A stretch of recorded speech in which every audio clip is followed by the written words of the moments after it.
جناب فاطمہ الزہرا سلام اللہ علیہا کے بارے میں عرض کرتے ہیں، آپ لکھتے ہیں مریم از یک نسبت عیسیٰ عزیز، از سے نسبت حضرت زہرا عزیز۔ آپ فرماتے ہیں ہم حضرت مریم سے پیار کرتے ہیں، لیکن حضرت مریم سے پیار کرنے کی وجہ صرف ایک ہے، وہ کیا کہ وہ حضرت عیسیٰ علیہ السلام کی ماں ہیں، اس وجہ سے حضرت مریم سے پیار کرتے ہیں۔ لیکن لکھتے ہیں ہم سیدہ فاطمہ الزہرا سلام اللہ علیہا سے 3 رشتوں کی وجہ سے پیار کرتے ہیں۔ ان کی 3 نسبتیں ہیں، وہ کیا ہے؟ پہلا رشتہ نور چشم رحمت للعالمین، امام اولین و آخرین سیدہ فاطمہ الزہرا رحمت للعالمین، نبی کی آنکھ کا نور ہے، وہ جو پہلو کے بھی امام ہے، وہ جو آخر میں سب کے امام ہے، ان کی بیٹی فاطمہ جناب سیدہ فاطمہ الزہرا سلام اللہ علیہا ہے۔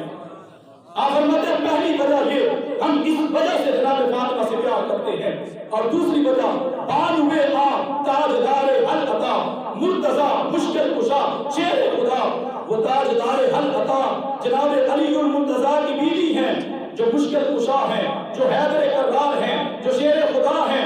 دوسری وجہ یہ کہ جناب فاطمہ الزہرا سلام اللہ علیہا سے پیار کیا جاتا ہے جناب مریم سے ایک نسبت کی وجہ سے کہ وہ حضرت عیسیٰ کی ماں ہے،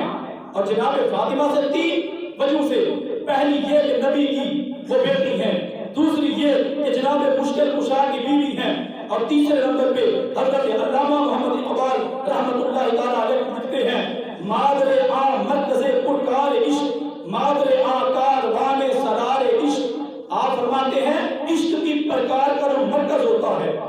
یہ جو سکول میں پڑھنے والے بچے ہیں یہ پرکار ریاضی کے اندر لکھتے ہیں، پرکار وہ ہوتی ہے جس کے اوپر ہر چیز گھومتی ہے، اس کو پرکار کہا جاتا ہے۔ علامہ اقبال کہتے ہیں عشق کی پرکاش کا جو مرکز ہے ان کی ماں فاطمہ الزہرا ہے، اور سرار عشق کے قافلہ کے جو رہنما ہیں ان کی ماں جناب سیدہ فاطمہ الزہرا ہیں، اور ان سے مراد حضرت حسنین کریمین ہیں کہ ایک کو اللہ رب العزت نے اتنی شان عطا فرمائی کہ میدان کربلا کے اندر عشق کی پرکار کا مرکز بنے،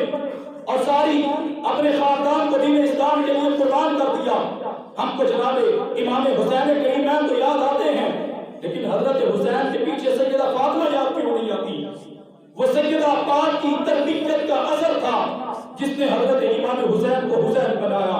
جس نے حضرت امام حسن کو حضرت امام حسن بنایا۔ وہ سیدہ فاطمہ الزہرا سلام اللہ علیہا کے دودھ کا کمال تھا کہ حضرت امام حسین نے اور حضرت امام حسن نے پوری دنیا میں اپنے نانے کے دین کے پرچم کو بلند فرما دیا۔ سیدہ پاک کی عظمت علامہ اقبال کہتے ہیں ہم ان 3 وجہ کی وجہ سے فاطمہ الزہرا سے پیار کرتے ہیں۔ اب ان کی مقام و مرتبہ کیا ہے؟ آپ لکھتے ہیں ادب پر بردائے صبر و رضا، آسیہ گردان لب قرآن سرا۔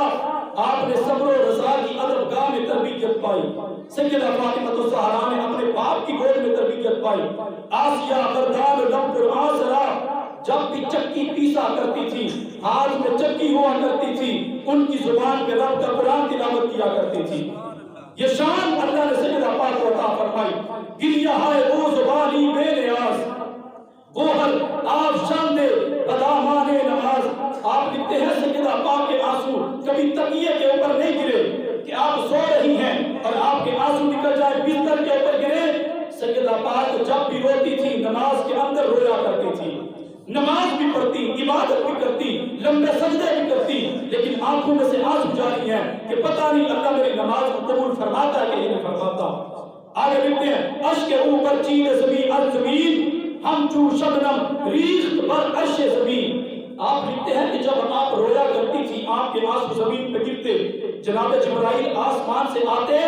سیدہ پاک کے آنسو اٹھا کے آسمان پہ عرش بری پہ لے جاتے۔ جس طرح زمین پہ شبنم ہوتی ہے،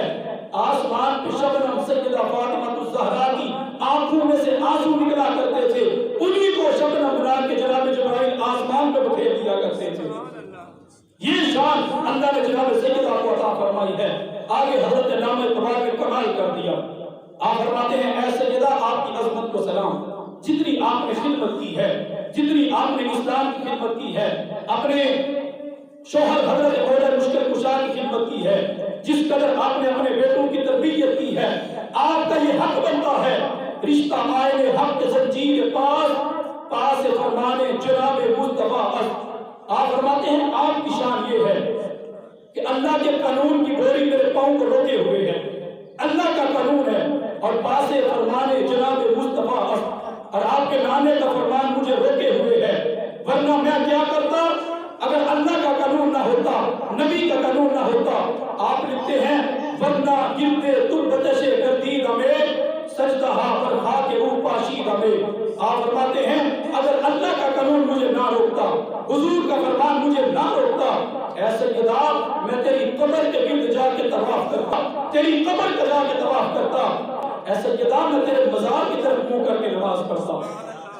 صرف اس لیے نہیں کرتا کہ اللہ کا فرمان ہے، اللہ نے مجھے روکا ہوا ہے کہ تم نے طواف کرنا ہے تو خانہ کعبہ کا کرنا ہے، نماز پڑھنی ہے تو خانہ کعبہ کی طرف منہ کر کے پڑھنی ہے۔ ایسے کتاب اگر اللہ کا فرمان مجھے رکاوٹ نہ بنتا، تیرے باپ کا فرمان مجھے نہ روکا رکھا ہوتا، تو میں آج تیرے مزار کی طرف منہ کر کے نمازیں پڑھتا۔